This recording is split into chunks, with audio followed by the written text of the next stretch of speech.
I matched with my perfect guy at 1:37 a.m. on a Tuesday, and by 1:38 I was already convinced the universe had finally decided to stop messing with me. His name was Jay.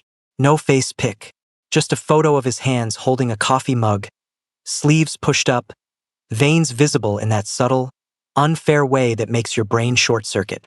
His bio was simple: into early morning runs, bad horror movies, and pretending I don't care when I actually care too much. I remember laughing quietly in my dark bedroom. That line hit too close. I'd spent most of my life pretending I didn't care. I swiped right mostly because I was bored. But when it matched instantly, I actually sat up in bed. His first message? Brooks. I was hoping we'd match.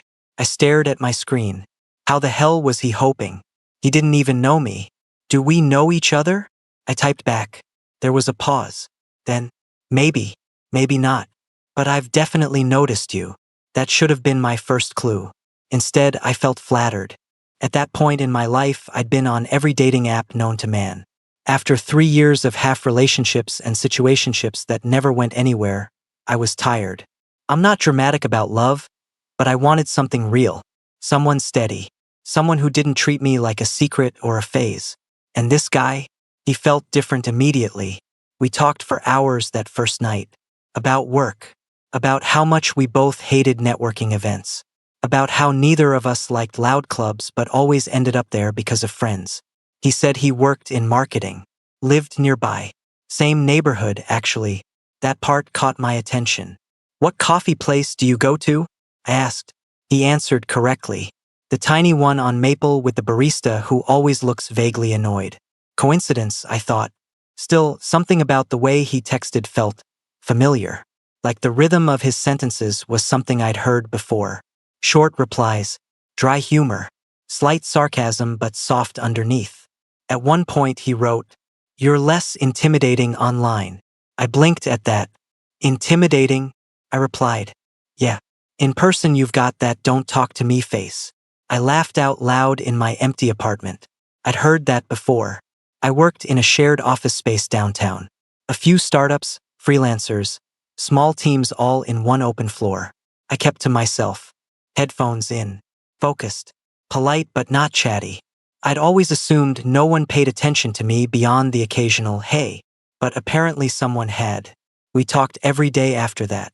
Morning texts, midday check-ins, random memes, late-night voice notes. His voice. That's when the familiarity really started creeping in. It was low, calm, slightly raspy like he didn't drink enough water. When he laughed, it was quick and sharp like he tried to hold it back but couldn't. I'd heard that laugh before. I just couldn't place it. "Send me a pic," I finally said on day 4. He dodged it. "Soon. Are you secretly a catfish?" "No. I just want you to like me before you see me." That should have annoyed me. Probably would have if I wasn't already invested. Instead, it intrigued me. He'd describe himself sometimes, though. Dark hair. Broader than he looks. People assume I'm more confident than I actually am. He said he'd seen me around, but I probably never noticed him. That stung a little. I hate the idea that I might have ignored someone who felt invisible. "Where have you seen me?" I asked one night. Long pause. "Work. Coffee. Around. Around." That word stuck with me. By week 2, I was hooked. We hadn't met yet, but it didn't feel like we hadn't met. It felt like we were building something quietly, privately. He'd ask real questions, not just surface stuff. He remembered things, like how I hate olives but always forget to say no olives, or that I get weirdly competitive about board games. No one paid attention like that. One night, we were texting while I was still at the office finishing up a project. It was late. Almost 8 p.m. Most people had already left. "Look up," he sent. I frowned. "What?" "Just look up." I slowly lifted my head. Across the room, near the glass-walled meeting rooms, someone was standing by the printer. My stomach dropped. Jose. He was facing the other direction, focused on stacking papers. Dark hair. Fitted button-down. Sleeves rolled up. Same veins. Same build. Same laugh. My brain scrambled to connect it. Jose worked 2 desks down from me. We'd been sharing that office space for almost 2 years, and I had barely spoken to him beyond, "Hey," And can you pass the charger? My phone buzzed again. See you. My pulse hammered. I stared at him. Jose. The guy I'd mentally categorized as quiet marketing guy who keeps to himself. He suddenly turned slightly, like he felt it. Our eyes almost met. My phone buzzed again. You never really looked at me before, Brooks. I couldn't breathe for a second. I looked down at my screen, then back up at him. He slipped his phone into his pocket. And that's when I realized. My perfect match. The guy who knew my coffee order. My laugh. My don't talk to me face. The guy I'd been opening up to every night. Was the one person I'd ignored in real life for years. And he knew it. My phone buzzed one more time. So, do you still want that first date? I swallowed hard. Because suddenly, this wasn't some mysterious stranger anymore. It was Jose. The guy I'd never given a real chance to. And I had no idea whether I felt exposed or excited. I didn't answer right away. I just stood there in the middle of the office, phone in my hand, staring at Jose like I was seeing him for the first time. Because I was not the guy 2 desks down, not the quiet marketing analyst who always brought his own lunch and wore the same 3 neutral-colored sweaters on rotation, but the guy who stayed up until 2 a.m. asking me about my childhood. The guy who remembered I hated olives. The guy who said I was intimidating in person. My phone buzzed again. You look like you're buffering. I blinked. Slowly, I typed back. So this whole time? Across the room, he glanced down at his phone. Then, yeah. I felt heat crawl up my neck. You couldn't have told me? He read it. Took a second. Then his shoulders rose slightly with a quiet sigh before he typed. Would you have given me a chance if I had?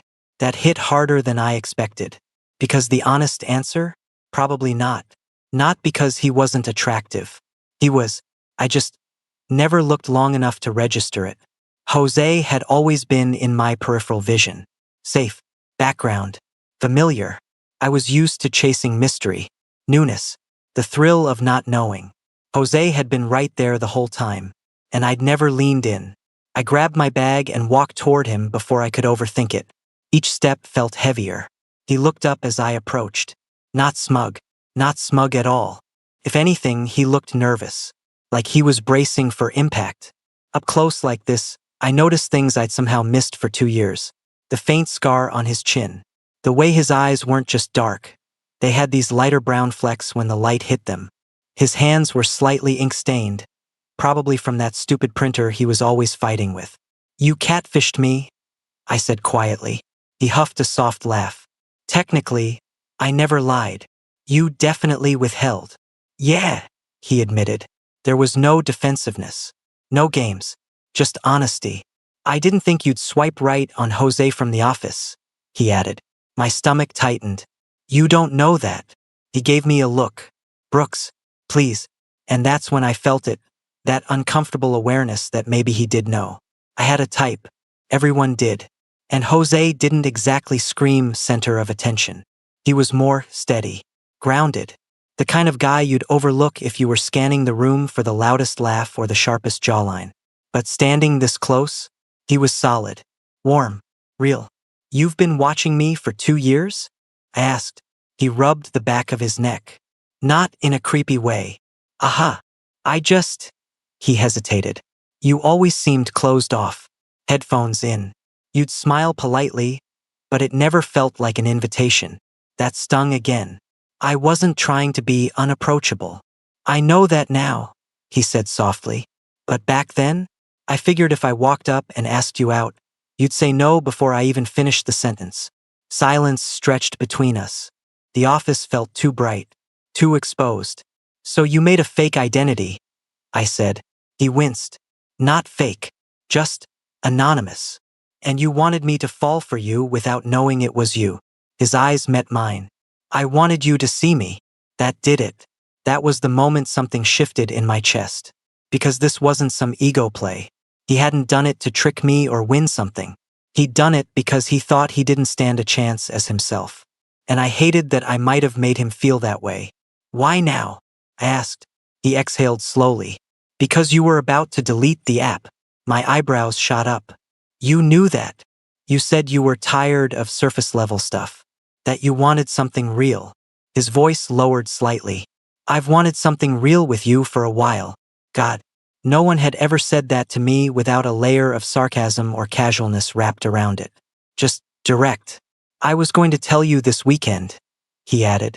I didn't plan for the dramatic look-up moment. It just happened. I laughed despite myself. Of course it did. We stood there, awkward and charged, in the middle of our shared workspace like two idiots who just realized we'd been orbiting each other for years. So, he said carefully, do you still want that first date? I studied him, not through a screen, not through curated texts and voice notes, but right here, Jose, the guy who always cleaned the coffee machine when no one asked, the guy who stayed late but never complained, the guy who apparently noticed me more than anyone else had. Are you still nervous? I asked. He blinked. About what? About me saying no. His jaw flexed slightly. Yeah, he admitted. That honesty again. It disarmed me completely. I took a step closer. Close enough to lower my voice so no one else in the empty office could hear. You know what's funny?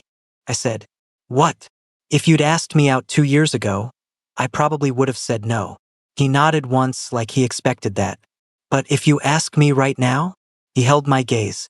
Yeah, he said quietly. My heart was pounding harder than it should have been.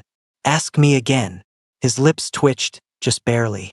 Brooks, he said, voice steady but softer than I'd ever heard it in person. Will you go on a real date with me? No screens, no aliases, no mystery, just him. I didn't hesitate. Yes. And the way his shoulders dropped in relief, that's when I realized something that made my chest feel tight in the best way. I hadn't just found my perfect match on an app. I'd finally noticed the one who'd been right in front of me all along. I wish I could say I walked out of that office calm and collected. I didn't. I barely made it to the elevator before my brain started spiraling. I had just agreed to go on a date with the guy I'd unknowingly been flirting with for 2 weeks, who also happened to sit 2 desks away from me, who I'd ignored for 2 years. No pressure. The elevator doors slid shut and I finally looked at him without fluorescent lighting and printer noise between us. You realize this is insane, right? I said. He leaned back against the wall, hands in his pockets, trying to look composed. Yeah, he said, but it's the good kind. I snorted. You basically infiltrated my dating life. I matched with you.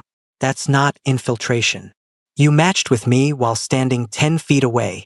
He couldn't stop smiling. That smile was new.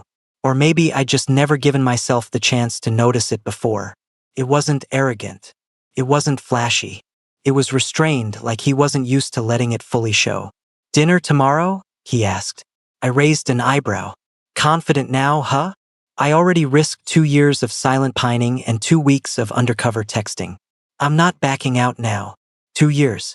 Hearing it out loud did something to me. You really liked me that long? I asked, quieter now.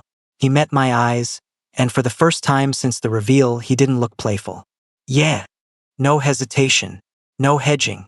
Why? I pressed, genuinely confused. He shrugged slightly. You're focused. You're kind when you think no one's watching. You once stayed late to help that intern fix his presentation, and you thought nobody noticed. I blinked. I noticed, he said. That made my throat tighten in a way I wasn't prepared for. Because here's the thing. I'd spent years feeling overlooked in relationships, like I was always the one giving more, always the one paying attention. And apparently, the whole time, someone had been paying attention to me. The elevator dinged. Ground floor. We stepped out into the cool night air, the city buzzing softly around us. So, I said, shoving my hands into my jacket pockets. No more mystery identity? He shook his head. No more hiding. Can I finally see your full profile? He laughed. You've seen it. No. I've seen the curated, mysterious, artsy version.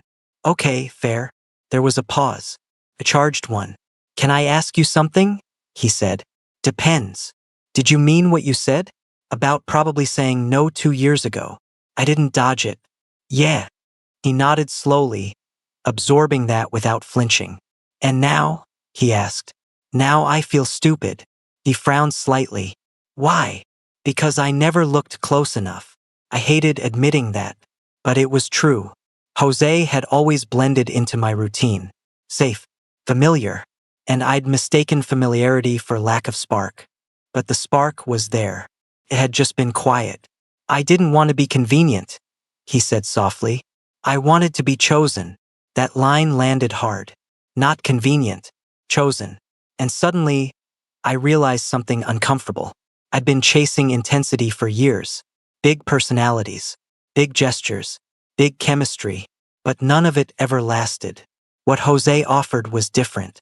It was steady, intentional, observant. It felt like something that could actually grow. Hey, I said. Yeah, you're not convenient. His jaw tightened slightly, like he didn't fully believe me yet. You're terrifying, I added. That caught him off guard. Terrifying? Yeah, because this is real. There's no fantasy version of you. You're here, right in front of me. No filters, no curated angles, no mystery, just him. You can still back out, he said quietly. That surprised me. Why would I? Because once we do this, it's not just an app thing. It's not just texts. We work together. We see each other every day. If it goes badly, he didn't finish the sentence. He didn't have to. It would be messy. But here's the truth I hadn't said out loud yet. It didn't feel like it would go badly. It felt like something I'd been too distracted to notice. I'm not backing out, I said firmly. His shoulders relaxed again, just like in the office. God, I loved that I could see his reactions now. Okay, he said almost to himself. Okay. Tomorrow, I continued. But not that coffee place. He smirked. Why not? Because I don't want our first real date to happen somewhere you've been secretly observing me for years. He laughed, full and unrestrained this time, and I swear to God, hearing it in open air, not through a voice note, did something dangerous to my chest. Fair, he said. There's a little Italian place 3 blocks over. Quiet. No one from work goes there. You've thought about this. For a while. Of course he had. We stood there a second longer than necessary. Then he did something small, almost hesitant. He reached out and brushed his fingers lightly against my wrist. Not grabbing, not claiming, just checking. See you tomorrow, Brooks. The way he said my name without a screen between us? Yeah. That's when I realized this wasn't just a cute twist. This was the beginning of something that could actually change my life. And for the first time in a long time, I wasn't chasing mystery. I was choosing the guy who'd been quietly choosing me all along. I barely slept that night. Not because I was anxious, because I couldn't stop replaying everything. Jose standing by the printer. Jose saying, I wanted you to see me. Jose asking me out like it actually mattered if I said yes. It had been a long time since I'd felt that kind of anticipation. The next morning at work was weird.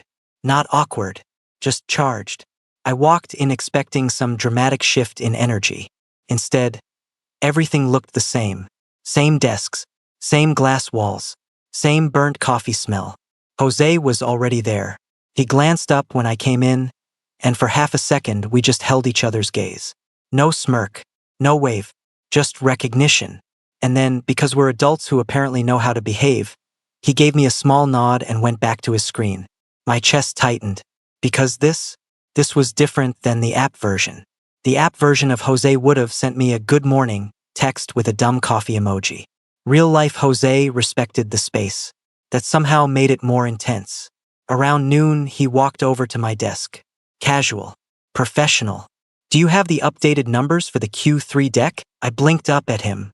Yeah, I'll send them over. Thanks. He lingered a second too long. I could feel it. The awareness. The shift.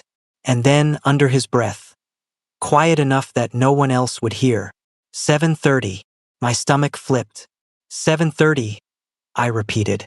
And just like that, he walked away. God, I hadn't realized how much proximity changes everything. By the time evening rolled around, I'd changed outfits 3 times. Not because I wanted to impress him. Okay, maybe a little. But mostly because I was suddenly hyper-aware that this wasn't some abstract online connection anymore. He already knew how I looked when I was tired, when I was stressed, when I hadn't shaved. This wasn't about first impressions.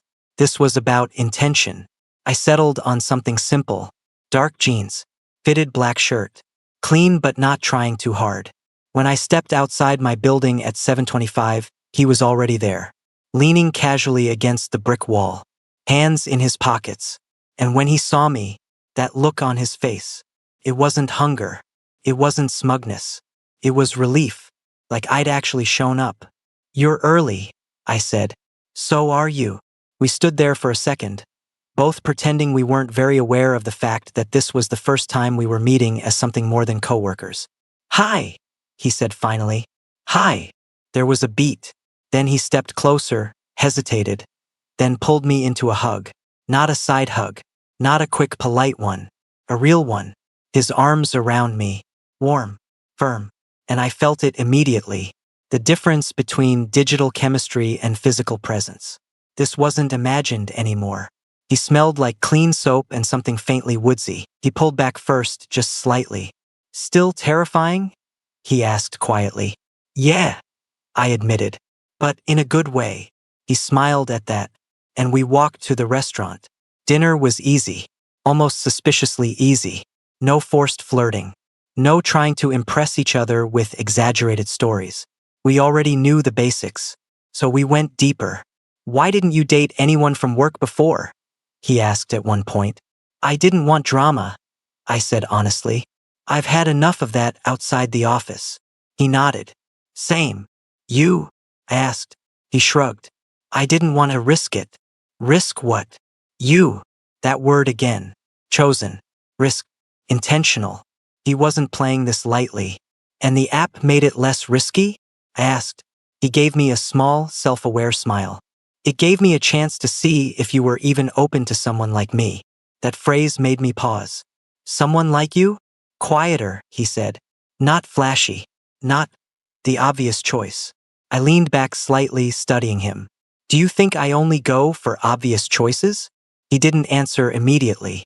"I think," he said carefully, "you're used to people coming at you hard. Big energy. Big personality." I didn't know if steady would even register.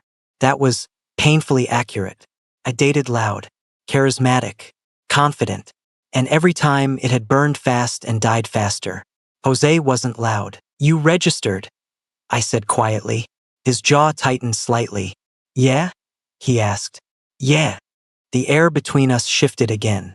He reached across the table, slow enough that I could pull away if I wanted to. I didn't. His fingers brushed against mine, not grabbing, just resting there. That simple contact sent a slow, heavy heat through my chest, because it wasn't rushed. It wasn't about proving something. It was about being here, together. "I've wanted to do that for a while," he admitted softly. "Hold my hand." When we left the restaurant, the night air felt cooler, quieter. We walked side by side down the street. I slipped my hand into his. He stilled for half a second. Then his fingers tightened gently around mine. I chose him. He chose me. No mystery. No hiding. Just two guys who'd been in the same room for years and finally decided to actually look at each other. When we reached my building, we stopped. There it was. The moment. He looked at me like he was asking a question without words. "You don't have to rush anything," he said quietly. "I know." And that right there, that's when I knew this was different. He wasn't trying to escalate. He wasn't trying to win. He was giving me space. "Jose," I said softly. "Yeah." "You were wrong about one thing." His brows furrowed slightly. "What?" "If you'd asked me 2 years ago." I paused. "I might have said no." His jaw tightened slightly. "But if you'd asked me twice?" He blinked. "I probably would have looked closer." And then, before I could overthink it, when we finally pulled back, it wasn't because one of us panicked. It was because we both needed air. He rested his forehead against mine. "Okay," he murmured softly. I huffed a quiet laugh. "Okay what?" That was worth 2 years. My stomach flipped. 2 years is a long time to wait for a kiss. He looked at me then. Really looked at me. "I wasn't waiting for a kiss," he said quietly. "I was waiting for you to want it." That hit me harder than anything else he'd said so far. Hadn't cornered me. Hadn't made weird comments at work. He'd let me move at my own pace, even if that meant pretending not to care. You really never gave up? I asked. He smiled faintly. There were moments. Like what? When you dated that guy from the finance team. I groaned. Don't remind me. He used to sit in your chair and spin in it while waiting for you to pack up. I stared at him. You noticed that? I notice a lot. Apparently. Why didn't you ever try harder? I asked. He took a second before answering. Because I didn't want to be the backup option, he said simply. If you chose me, I wanted it to be because you saw me, not because I was just there. God, he had no idea how attractive that mindset was. We stood there another second, the city humming quietly around us. So, he said carefully, does this mean I can text you good night without pretending to be mysterious? I laughed. You absolutely cannot pretend to be mysterious anymore. I'll see you tomorrow, he said. At work. And maybe after. That subtle confidence again. Not pushy. Just steady. I'd like that, I admitted. And I meant it. The next week was different. Not dramatic. Not messy. Just aware. We didn't broadcast anything at the office. No hand-holding between desks. No flirting over Slack. But the quiet moments, they multiplied. The brush of fingers when passing documents. The way he'd look up the second I laughed across the room. The small, almost private smiles when our eyes met during meetings. It felt like being in on a secret, but not the shameful kind. The chosen kind. One night, about a week after our first date, he came over to my place. Nothing dramatic planned. Just takeout and a movie. Halfway through the movie, I realized I hadn't paid attention to a single scene. That charged stillness. Can I ask you something? He said. Yeah. When did it change for you? I knew what he meant. When did you start seeing me? I thought about it. The printer moment. The reveal. The office confrontation. But that wasn't it. It changed when you said you wanted to be chosen, I admitted. He finally turned to look at me. Why? Because I've been in relationships where I was convenient, I said honestly. I was the easy one, the steady one, and they still chased chaos. His expression softened. And you didn't want to be that for me, I continued. You wanted to matter. I do want to matter, he said quietly. You do. The silence that followed wasn't awkward. It was heavy in a good way. I shifted, turning fully toward him. Jose, I said softly. Yeah. I don't want this to be some office fling. His jaw flexed slightly. Me neither. I'm serious. So am I. You're still terrifying, I whispered. Why? Because this feels real. It is. And for the first time in a long time, I wasn't chasing someone who might disappear. I wasn't decoding mixed signals. I wasn't wondering where I stood. And now, I was finally deciding back. There's a moment when something stops feeling like a possibility and starts feeling like a direction.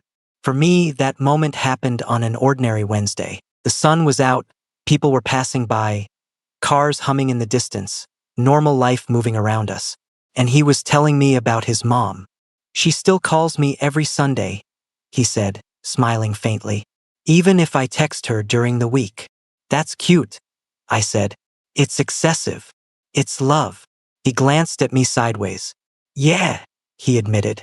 We ate in silence for a minute, comfortable, watching a group of interns laughing too loudly near the parking lot. You've changed, he said suddenly. I looked over. Since when? Since that night outside your building. How? You look at me differently. I didn't even try to deny it. Because I see you differently. That seemed to land somewhere deep in him. He nodded slowly, poking at his food. I was worried it would feel weird, he admitted. Going from coworkers to this. Does it? He shook his head. No, he said quietly. It feels like we skipped the awkward stranger phase. I laughed. That's because you already knew all my embarrassing stories. True. And you still stuck around. He gave me that look again, the one that felt warm and steady at the same time. I wasn't going anywhere. God, that certainty. I still wasn't fully used to it. That night we went for a walk. No destination. Just moving. It had become our thing. Late evening walks where conversation wandered as much as we did. At one point, we ended up at the small park a few blocks from my apartment. empty except for a couple walking a dog in the distance. We sat on a bench, shoulders touching. "Can I tell you something slightly embarrassing?" he asked. "Always. I used to imagine what it would be like to sit next to you like this." I smiled faintly. "You're really committed to making me feel guilty about ignoring you." He laughed softly. "I'm not trying to guilt you." "Then why tell me?" He thought about that. "Because it feels surreal that it's real now." That word again. Real. I leaned back, looking up at the sky. "You know what's weird?" I said. "What?" "I don't feel like I started liking you recently." He turned toward me slightly. "It feels like I just caught up." His expression softened in a way that made my chest ache. "That makes sense," he said quietly. A breeze moved through the trees above us, leaves rustling softly. "You want to know something else?" I said. "Yeah. I think I trusted you before I realized I liked you." That got his full attention. "How so?" "You never pushed," I said. "Even after the reveal. Even after we kissed. You always gave me space to step forward." He didn't answer right away. "I didn't want to win you," he said finally. "I wanted you to walk toward me." That line settled into the space between us like something important. I turned slightly, facing him more fully. "And now?" I asked. His eyes met mine. "Now I feel like we're walking toward each other." That was it. That was the feeling. Not chasing. Not waiting. Meeting in the middle. I rested my head lightly on his shoulder. He stilled for half a second, that tiny flicker of surprise he still had whenever I initiated something, then relaxed into it. His hand found mine, fingers threading together naturally now. No hesitation. No question. Just familiarity growing in real time. "You know," he murmured, "this is better than anything I imagined." I smiled against his shoulder. "What did you imagine?" He chuckled quietly. "Honestly? Something messier. More dramatic. More confusion. Sorry to disappoint." "I'm not disappointed." His thumb traced small circles over my hand. "I think the quiet parts are my favorite." "Mine too." We sat there for a while, not talking, just existing. And that's when it hit me, the realization that had been building for weeks. I wasn't excited because this was new. I was excited because it felt safe to keep going. That was unfamiliar territory for me. New connections had always felt like fireworks. Jose felt like gravity. Steady. Pulling. Inevitable. Eventually, I lifted my head. "What?" he asked softly. "I'm glad it was you," I said. His brows pulled together slightly. "On the app," I clarified. "I'm glad it was you who matched with me." His expression shifted into something deeper than happiness. "Me too," he said. Then, after a small pause, "I almost didn't swipe." My eyes widened. "What?" "I thought you'd ignore it." I laughed softly. "Imagine that." He smiled, but there was something thoughtful behind it. "It's funny," he said. "We both almost missed this. That truth settled between us. So many small variables. A different swipe. A different night. A different decision. And none of this would exist." I squeezed his hand. "But we didn't," I said. He squeezed back. "No," he agreed. "We didn't." And as we sat there, fingers intertwined, city lights flickering around us, I realized something that felt quietly profound. Sometimes your perfect match isn't someone new who crashes into your life. Sometimes it's the person who's been patiently standing in the background, waiting for you to finally look up. About a month after our first real date, something small happened that made everything click into place. It wasn't dramatic. No grand confession. No big public moment. It was a Friday night at the office. We'd both stayed late finishing a deadline. The building was mostly empty, lights dimmed in sections, that familiar end-of-week quiet settling in. 2 months ago, we would have worked in silence, headphones in, separate worlds. Now, we were sitting side by side at my desk, sharing a playlist quietly through one speaker, reviewing slides together. At one point, I leaned back in my chair and just watched him. The way he focused, the slight crease between his brows, the way he bit the inside of his cheek when concentrating. God, how did I miss this for 2 years? "You're staring," he said without looking up. "I know." He glanced over. That tiny smile. You gonna tell me why? He asked. I shrugged slightly. Just thinking. Dangerous. About how close I came to never seeing you. He paused. Actually paused. Then he closed his laptop slowly. That thought used to keep me up at night, he admitted. What did? The idea that I'd just always be background noise to you. That hurt more than I expected. You were never background noise, I said. He gave me a look like he didn't fully buy it. I just wasn't ready, I added. For what? For something steady. The word hung there. He didn't flinch this time. I used to think steady was code for boring, I admitted. Like if it wasn't chaotic, it wasn't real. And now, I leaned forward slightly, elbows on my knees. Now I think steady is brave. He blinked. Brave? Yeah. It takes more guts to show up consistently than it does to make a dramatic entrance. He held my gaze. You're showing up, he said quietly. So are you. The silence that followed felt full, comfortable, earned. A few minutes later, we packed up and headed out together. When we stepped into the elevator, he reached for my hand without hesitation this time. Not secretively, not cautiously, just naturally. And I realized something in that small motion. We weren't hiding anymore. Not at work. Not from friends. Not from ourselves. People had started noticing, of course. The subtle shift. The way we left together. The way our conversations carried a different weight. And for once, I didn't care.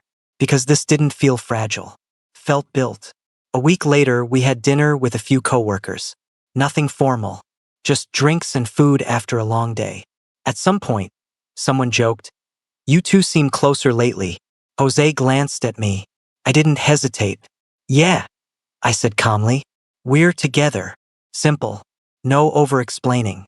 No dramatic reveal. Just truth. And the world didn't explode.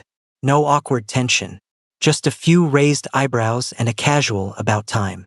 On the walk home that night, Jose squeezed my hand. "That meant a lot," he said quietly. "What did? You sang it like that. So easily." I shrugged, smiling slightly. "I'm done pretending I don't care. You care about me?" he asked, teasing but not really. I stepped closer. "Yeah," I said. "I really do." He searched my face like he was making sure this wasn't some fleeting phase. And then he smiled in that slow, relieved way that always made my chest tighten. "Good," he said softly. "Because I've cared about you for a long time." There it was. Not dramatic. Not loud. Just solid. The funny thing is, nothing about Jose changed. He was still quiet. Still steady. Still observant. What changed was me. I started noticing the way he instinctively moved closer to shield me from passing bikes on the sidewalk. The way he'd text, "Eat yet?" on long days. The way he'd look at me like I was something he'd chosen carefully. Weeks turned into months. And the more time we spent together, the more I understood something I'd completely missed before. The reason he felt like my perfect match wasn't because he was mysterious. It wasn't because of the app. It wasn't even because he'd secretly admired me for years. It was because he knew me before I knew him back. He saw the quiet parts, the guarded parts, the parts one didn't advertise. And he stayed. One night, curled up on his couch after a long day, I looked at him and said something I hadn't planned. "You know what the craziest part is?" "What?" "You were my perfect match the whole time." He smiled faintly. "Took you long enough." I laughed, leaning in to kiss him. "Yeah," I admitted. "It did." And as he pulled me closer, steady and sure, I realized something that still humbles me. Sometimes the love you're looking for isn't hiding. It's just waiting for you to stop chasing noise long enough to notice the quiet. And the guy I ignored for years? He didn't disappear. He didn't give up. He just waited for me to look up. And when I finally did, he was still there, choosing me,